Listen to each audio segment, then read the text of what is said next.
Hello friends, नमस्कार। मैं ज्ञानचंद आपके अपने यूट्यूब चैनल ज्ञान मैथ्स वेरियल में स्वागत करता हूं। दोस्तों, आप सभी लोगों को निश्चित समाकलन में गामा फलन एक होता है। तो आज के हम इस वीडियो में आप सभी लोगों को निश्चित समाकलन का पार्ट है जो कि गामा फलन, उसके बारे में बताएंगे। तो सभी लोग वीडियो को ज़्यादा से ज़्यादा शेयर कर दीजिएगा अपने दोस्तों के साथ। वीडियो को हम स्टार्ट करते हैं। गामा फलन में आप लोगों को ध्यान देना है कि इसको किस तरीके से हमको समझना है और किस तरीके से व्यक्त किया जाता है। तो गामा फलन को सामान्यतः अगर बात कही जाए तो गामा एन से सूचित किया जाता है और इसे गामा एन पढ़ते हैं। गामा एन पढ़ते हैं, ये ध्यान दीजिएगा। गामा एन इस तरीके से हम डिनोट करेंगे इसको और गामा एन पढ़ते हैं। फिर आगे इसमें हम आप सभी लोगों को इससे संबंधित इम्पोर्टेंट सूत्र बताएंगे और फिर हम क्वेश्चन को देखेंगे। तो ध्यान से समझिएगा। आप सभी लोगों का जो पहला सूत्र होगा, अर्थात कि गामा वन का जो मान होगा वो होता है 1। इसी तरीके से हम आगे देखते हैं। गामा 1/2 का जो मान होगा वो हो जाता है रूट में पाई, इस तरीके से। फिर आगे आपका आ जाएगा गामा n+1 का जो रूप होता है उसे हम लिख सकते हैं n गामा n, या इसी को हम लिख सकते हैं gamma n+1 equal n gamma n या फैक्टोरियल n या n फैक्टोरियल, इस तरीके से। तो आप सभी लोग इसको समझिएगा। गामा फलन में सर्वप्रथम ये गामा एन से डिनोट किया जाता है और इसे गामा एन पढ़ते हैं। यहाँ पर आप सभी लोगों को गामा वन का मान बताया गया 1 होता है। फिर आगे गामा 1/2 का मान बताया गया, रूट में पाई होता है। आगे ये आपका सूत्र है gamma n+1 equal n gamma n लिखा जा सकता है, या इसी को हम gamma n+1 equal n gamma n या गामा फैक्टोरियल n व्यक्त कर सकते हैं। आगे जब हम चलते हैं, जैसे कह दिया जाए कि गामा 4 का मान बताइए, तो ध्यान से समझिएगा। गामा 4 को हम लिखेंगे क्या, यहाँ पे हम लिख सकते हैं गामा 3+1, क्योंकि n+1 का हमको रूल बनाना होगा, अर्थात कि n+1 का रूल बनाना होगा। तो फिर आगे हम इसे लिख सकते हैं, ये हो जाएगा 3 गामा 3, या इसी को जो है आगे हम लिख सकते हैं गामा 3 को हम लिख सकते हैं फैक्टोरियल 3, इस तरीके से। आगे देखते हैं, यदि आप सभी लोगों को गामा, जैसे मान के चलिएगा कि अगर आपको कोई पूर्णांक मिल रहा है या कोई इस तरीके से अंक मिल रहा है, तो आप क्या काम करोगे, यहाँ पर जितना दिया जाएगा, जैसे कह दिया जाए कि गामा 5 का मान बताइए, तो आप डायरेक्टली इसे लिख सकते हो कितना आ जाएगा, फैक्टोरियल 4 या 4 फैक्टोरियल, इस तरीके से आप व्यक्त कर सकते हैं। और बाकी आप सभी लोगों को पता होना चाहिए फैक्टोरियल 4 को किस तरीके से व्यक्त किया जाता है। आपको इस तरीके से लिखना है 4 3 2 1, जो कुछ भी मान रहेगा वो आपको 1 तक मल्टीप्लाई करके लिखना है। तो आगे हम देखते हैं, यदि कह दिया जाए गामा 3/2 का मान बताएंगे, तो क्या काम करेंगे, यहाँ पे हम सूत्र लगाएंगे। तो इसे सर्वप्रथम हम बनाएंगे n+1 का रूल में, तो ये हो जाएगा गामा 1/2 + 1, इस तरीके से। तो n का मान कितना दिख रहा है, 1/2। अब हम क्या काम करेंगे, यहाँ पे गामा n+1 का जब हम रूल लगाएंगे तो ये आ जाएगा 1/2 गामा 1/2, या इसी को हम लिख सकते हैं 1/2, और गामा 1/2 का मान कितना है, रूट में पाई, तो यहाँ पे आ जाएगा रूट में पाई, इस तरीके से। या और आगे हम थोड़ा सा बड़ा अंक देखते हैं, यदि आपको दे दिया जाए गामा 9/2 का मान कितना होगा, तो हम क्या काम करेंगे, इसे क्रमशः इस तरीके से तोड़ेंगे। तो आप सभी लोग ध्यान दीजिएगा कि डायरेक्टली किस तरीके से लिखा जा सकता है।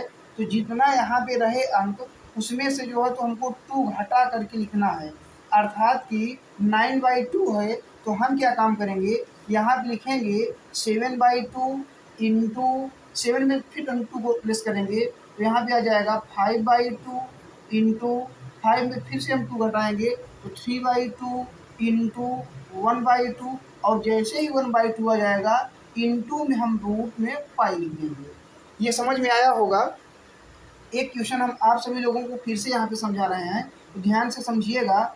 यदि कह दिया जाए गामा 7/2 का मान कितना होगा, तो हम क्या काम करेंगे, यहाँ पे जितना भी लिखा रहेगा, एग्जाम्पल के तौर पे 7/2 दिया गया है, तो हम यहाँ पर 7 में से 2 को लेस करेंगे तो ये आ जाएगा 5/2 इंटू, पुनः वही काम करना है, 5/2 है तो यहाँ पे हम 2 को फिर से लेस कर देंगे तो ये हो जाएगा 3/2 इंटू 1/2, और जैसे ही 1/2 तक हम पहुँचेंगे तो यहाँ पे इंटू में रूट में पाई लगा देंगे। तो इस तरीके से ये आप सभी लोगों को समझ में आ गया होगा। तो आगे हम कुछ क्वेश्चन को देखते हैं, तो उसको आप सभी लोग समझिएगा। सर्वप्रथम हम आप सभी लोगों को सूत्र बताएंगे, उसके बाद हम कुछ क्वेश्चन को देखेंगे, इसको नोट कर लीजिएगा।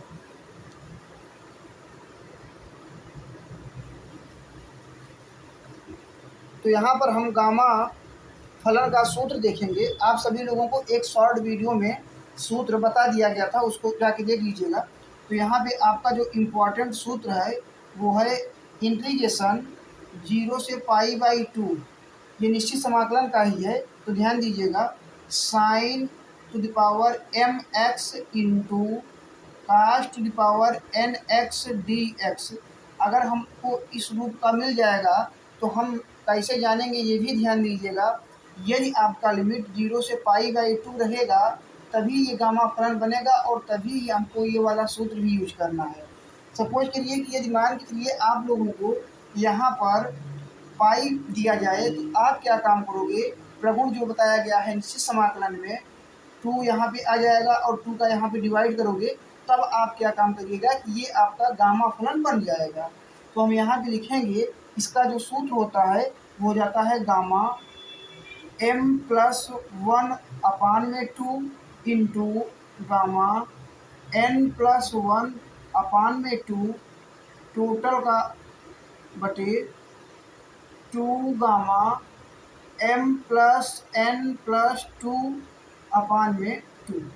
ये आप सभी लोगों का सूत्र होता है, तो इसको ध्यान दीजिएगा। बहुत ही इजी सूत्र है। आपको क्या काम करना है, जितना यहाँ पे साइन की घात दिया रहेगा उसमें एक बार गामा लगा करके गामा m+1/2 इंटू जहाँ पर cos to the power nx दिया गया है, अर्थात कि जो n का मान दिया जाएगा वहाँ पर हम एक बार फिर से लिखेंगे गामा n+1/2, और फिर अपान में 2 गामा, एक बार हम क्या काम करेंगे m+n+2 कर देंगे, फिर अपान में 2 हो जाएगा।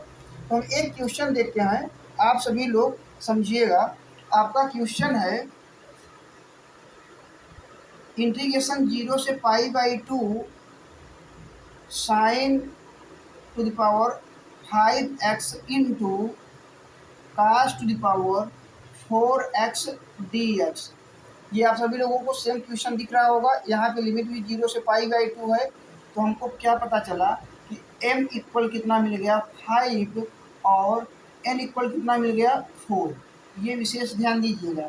तो हम जब इसको आगे हल करेंगे तो यहाँ पे हो जाएगा गामा m+1/2, m का मान कितना दिया गया है 5, तो ये हो जाएगा 5+1/2 इंटू गामा n का मान 4 है, यहाँ पे दिया गया है ना n+1/2, तो हम यहाँ पे लिखेंगे 4+1/2 टोटल अपान में हो जाएगा 2 गामा m+n+2/2।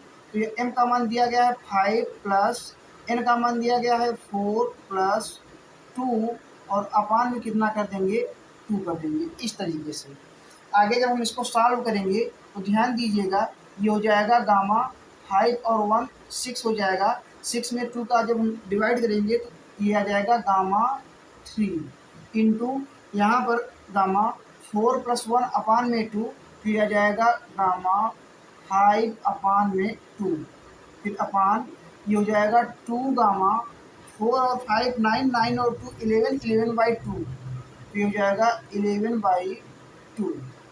इस तरीके से तो आप सभी लोगों को अभी बताया गया कि किस तरीके से हमको मान निकालना है या कैसे हल करना है। तो यहाँ पे ध्यान दीजिएगा, आपको मिला कितना, गामा 3 मिल गया। तो आपको बताया गया था कि एन, गामा एन का जो मान होता है वो आपको बताया गया है कि एक हम घटा करके लिख सकते हैं, अर्थात कि इसे हम लिख सकते हैं एन गामा एन। तो यहाँ पे एन प्लस वन का रूप होना चाहिए, ये ध्यान दीजिएगा।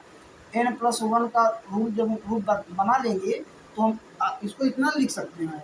तो ये आपको एक एग्जाम्पल बताया भी गया था कि यदि गामा 5 का बात कहा जाए तो हम इसे लिख सकते हैं 4 फैक्टोरियल, अर्थात कि जितना मान दिया जाएगा उसमें से एक हम प्लेस करके फैक्टोरियल लगा देंगे।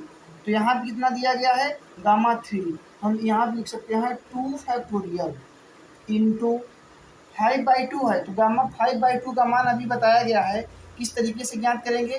5 है तो 5 में से हम 2 को घटाएंगे तो यहाँ पे आ जाएगा 3/2 इंटू 3 में से 2 को घटाएंगे 1/2 इंटू, और ये भी आप लोगों को बताया गया था कि जैसे ही 1/2 आएगा फिर आगे हमको क्या लिख देना है, रूट में पाई। तो ये कितने को हल किया गया, यहाँ पे आ गया हर वाला जो अंश वाला, रूट में 3 को लिख दिया, गामा 3 को लिख दिया गया फैक्टोरियल 2, और फिर ये 5/2 को सॉल्व कर दिया गया। आगे जब हम लिखेंगे यहाँ पर 2 गामा 11/2 को कैसे हल करना है, तो आप सभी लोगों को बताया भी गया था।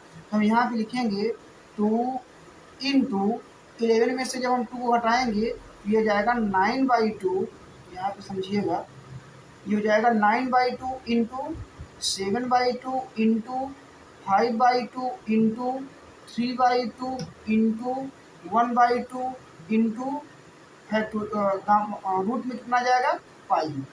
फिर आगे जब हम इसको सॉल्व करेंगे तो यहाँ से समझिएगा, ये आपका रूट में पाई ये कैंसिल हो जाएगा। फिर इसी तरीके से ये आपका 1/2 से 1/2 कैंसिल हो जाएगा, 3/2 से 3/2 कैंसिल हो जाएगा। और आगे जब हम इसको सॉल्व करेंगे तो ये बचेगा 2 इंटू 1, फैक्टोरियल 2 को जब हम सॉल्व करेंगे तो इतना आ जाएगा, इंटू यहाँ पे बचा कितना, कुछ नहीं, 1 बचा। फिर अपान में ये हो जाएगा, देखिएगा यहाँ पे 2 से एक 2 ये भी कैंसिल हो जाएगा, तो बचा कितना, 9 इंटू 7/2 इंटू 5/2। अब ये जो है तो दोनों 2 ऊपर चले जाएंगे तो यहाँ पे हो जाएगा आपका मान 2 इंटू 2 इंटू 2 अपान में 9 इंटू 7 इंटू 5। ये इतना आप सभी लोगों को समझ में आया होगा। तो आगे हम इसको लिख सकते हैं, जब हम यहाँ पे मल्टीप्लाई करेंगे तो ये आ जाएगा 8/315, इस तरीके से। ये आप सभी लोगों का राइट आंसर आ गया। तो हमें उम्मीद है कि आप सभी लोगों को ये क्वेश्चन जिस तरीके से बताया गया और गामा एन और गामा n/2 का मान किस तरीके से निकाला गया वो आप सभी लोगों को समझ में आया होगा। तो ध्यान दीजिएगा, एक क्वेश्चन हम यहाँ पे लिख दे रहे हैं, आप सभी लोग उसका जो राइट आंसर आएगा वो ज़रूर कमेंट करिएगा। और यदि वीडियो अच्छा लगे तो इसको ज़्यादा से ज़्यादा लोगों तक ज़रूर शेयर करिएगा। तो ध्यान दीजिएगा, आप सभी लोगों के लिए एक क्वेश्चन लिखा जा रहा है, इसको जो है तो हम रफ कर दे रहे हैं।